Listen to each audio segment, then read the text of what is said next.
वो बुलाती है मगर जाने का नहीं.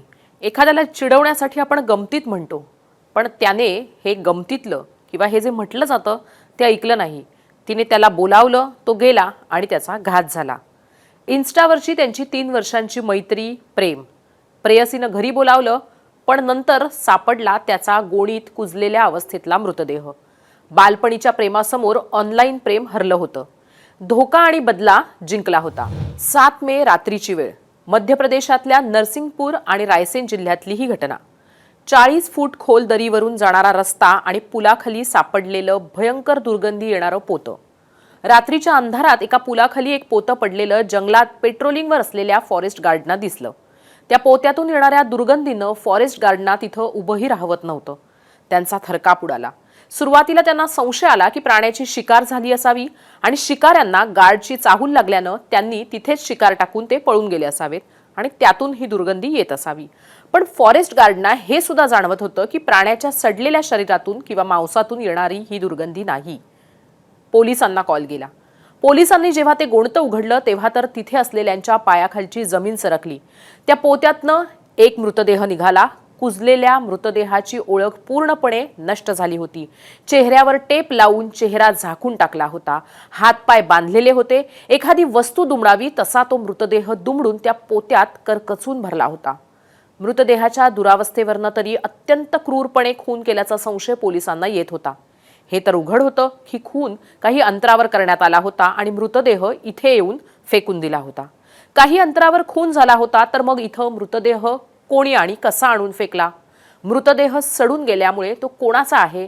असे अनेक प्रश्न पोलिसांना पडले, पण मृतदेहाची ओळख पटत नसल्यामुळे या प्रश्नांची उत्तर सापडणं पोलिसांना कठीण वाटत होतं. मृतदेहाजवळ कोणतंच ओळखपत्र नव्हतं. ज्या पोत्यात तो मृतदेह आढळला होता त्याच्या बाजूलाच एक बॅग होती, ज्यात बूट, फणी आणि एका लहान मुलाची वही होती, ज्यावरूनही पोलिसांना काहीच क्लू मिळत नव्हता. हे पुरावे होते, पण सबळ पुरावे नाही की ज्यांच्या आधारानं तपास सुरू करावा आणि कुठेतरी तपासामध्ये काहीतरी हाती लागावं. पोलिसांसाठी हा एक ब्लाइंड मर्डर होता. पण कसा एका शाळेतल्या मुलाच्या वहीनं खुनाचा उलगडा झाला त्याचा उल्लेख मी पुढे करणार आहे. आता हे जे सगळं प्रकरण आहे, म्हणजे जो काही खून झाला, जिनं बोलावलं होतं, हे जे सगळं प्रकरण आहे ते सुरू झालं होतं एका इन्स्टा रीलवरनं. रीना किरार नावाच्या 29 वर्षांच्या एका मुलीशी एका तरुणाची मैत्री झाली. इन्स्टा रीलला लाईक करणं आणि त्यावरून कमेंट करणं यातनं हे सगळं सुरू झालं होतं. त्यानंतर त्या मैत्रीचं रूपांतर प्रेमात झालं. राजस्थानच्या भिलवाडमध्ये राहणारा वीरू उर्फ पप्पू जाटनं रील्सवरून एका रीना नावाच्या महिलेशी मैत्री केली. त्यानंतर तो तिच्या प्रेमात पडला आणि साधारण 3 वर्षांचा हा सगळा काळ होता. प्रेमात पडलेला वीरू अनेकदा राजस्थानवरनं मध्य प्रदेशात नरसिंगपूरला भेटायला यायचा रीनाला. वीरू आणि रीनाचं भेटणं वाढलं आणि हे अरुण पटेलला खटकायला लागलं. अरुण हा रीनाचा लहानपणीचा किंवा आपण असं म्हणूयात की तरुणपणीचा प्रेमी. अरुण रीनाला दागिने, महागड्या वस्तू द्यायचा. रीनाला अरुणने SUV कार सुद्धा भेट दिली होती. पोलिसांच्या माहितीनुसार रीनाच्या घरचा सगळा खर्च हा अरुण उचलायचा. वीरू आणि रीनाच्या भेटीनं अरुण चिडला होता. साधारण 2 वर्षांपूर्वी अरुण आणि वीरूमध्ये त्यावरून भांडण सुद्धा झालं होतं. त्यानंतरही वीरू रीनाच्या घरी अधेमध्ये रीनाला भेटण्यासाठी येत राहिला. अरुणला हे खटकत होतंच. त्यानं आता वीरूचा काटा काढायचं ठरवलं. काही माध्यमांच्या मते रीना आणि अरुणने मिळून वीरूला मारण्याचा निर्णय घेतला होता आणि तसं त्यांनी प्लॅनिंग सुद्धा खूप आधीपासूनच सुरू केलं होतं. अरुणनं त्यानंतर एके दिवशी रीनाला वीरूला त्याच्या घरी बोलवायला सांगितलं. जेव्हा वीरू घरी आला त्यावेळेस रीना व्यतिरिक्त तिच्या घरात 2 जण लपून बसले होते. घटनेच्या दिवशी वीरूसाठी जेव्हा दरवाजा उघडला गेला, दरवाजामागे लपून बसलेला अरुण आणि हरनाम किरार यांनी त्याच्यावर हल्ला केला. पहिला घाव अरुणने वीरूवर घातला थेट डोक्यात. बेसबॉलच्या बॅटनेच थेट पहिला घाव त्याच्या डोक्यात घालण्यात आला होता. त्यानंतर अरुण आणि हरनामनं आणि काही माध्यमांनी दिलेल्या माहितीनुसार रीनानं सुद्धा वीरूच्या डोक्यावर त्या बेसबॉलच्या बॅटनं मारलं. ज्या आघातानं वीरूचा जागीच मृत्यू झाला. एक नाही असे अनेक आघात तिघांनी मिळून केले होते आणि त्यामुळेच जागीच वीरूचा मृत्यू झाला असावा असा अंदाज बांधण्यात येतोय. त्यानंतर हरनाम, रीना आणि अरुण यांनी मिळून वीरूचं शरीर अशा पद्धतीनं दुमडलं की ते एका पोत्यात बसेल आणि बाहेरून तो मानवी मृतदेह आहे किंवा माणूस त्या पोत्यात आहे असं वाटणार नाही. अशा पद्धतीनं करकचून, बांधून, आवळून त्याचा मृतदेह त्या गोणीत किंवा त्या पोत्यात भरून ठेवला होता. वीरूची बॉडी जंगलात आढळली तेव्हा एखादी वस्तू दुमडावी तशी वीरूची बॉडी दुमडली होती, हे पोलिसांनी त्यांच्या निरीक्षणात सुद्धा म्हटलंय. मृतदेहाच्या चेहऱ्यावर पट्टीने पॅक केलं होतं आणि हातपाय सुद्धा बांधले होते. इतक्या क्रूरतेनं वीरूची बॉडी गोणीत भरली. त्याच्यावरनच किती राग अरुणचा किंवा मग रीनाचा या वीरूवर होता हे लक्षात येतं. कदाचित अरुणचाच हा राग असावा आणि त्यातनंच अशा पद्धतीनं ही वीरूची जी बॉडी आहे ती डिस्कार्ड करण्याचा प्रयत्न या तिघांनी केला असावा.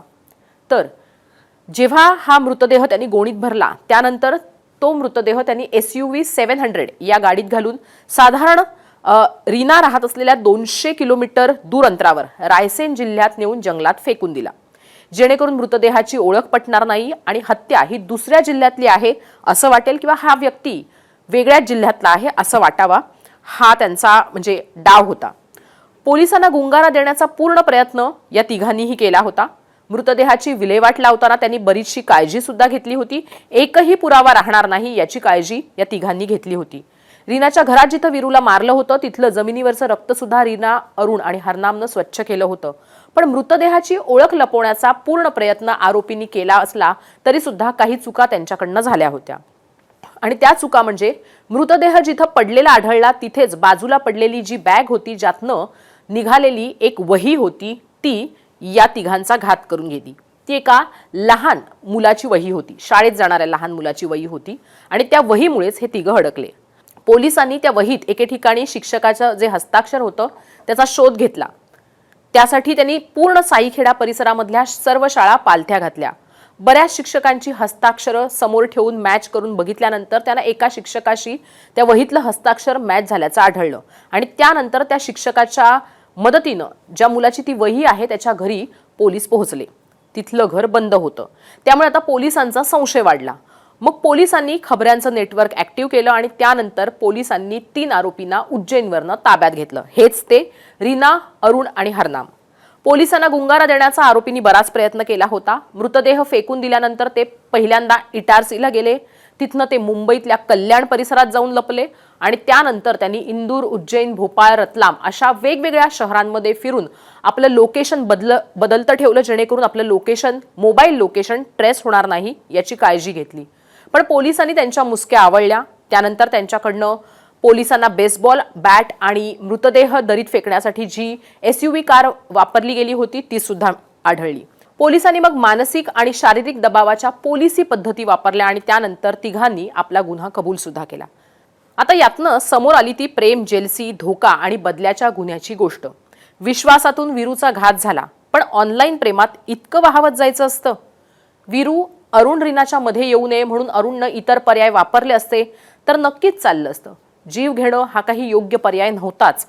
पण ज्या रीनानं एकाच वेळी वीरू आणि अरुण या दोघांना आपल्या प्रेमाच्या जाळ्यात अडकवलं होतं, फसवलं होतं, तिला सोडून देणं हा अरुणसाठी आणि वीरूसाठी उत्तम पर्याय झाला असता असं मला वाटतं. वीरूनं विश्वास ठेवला, रीनानं धोका दिला, अरुणनं बदला घेतला आणि एका ऑनलाईन प्रेमाचा अंत झाला.